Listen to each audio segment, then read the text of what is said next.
Welcome to the Slop Temple. We pray this video helps. You begin by confirming WPS is available on both ends.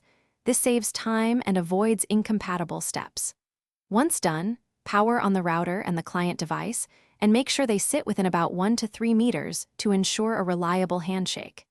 Next, decide which WPS method to use. Press the WPS button for a push-button connect, or prepare the router's PIN if the device requires numerical entry. Start immediately with the router side so the client can respond. You press the router's WPS button for about 2 to 3 seconds. The LED typically blinks to indicate pairing mode. Then, on your client device, select the WPS connect option or enter the router PIN. Do this within the 2-minute window so the handshake succeeds. Make sure you select the correct SSID if multiple appear. This ensures you don't join the wrong network.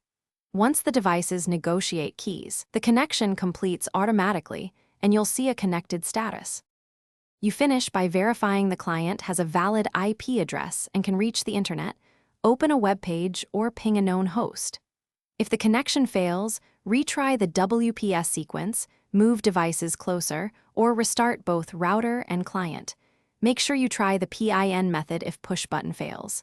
If problems persist, update router firmware or fall back to manual WPA2 setup with the network password, so you still get a secure connection without WPS. Thanks for watching. Consider subscribing if we helped you.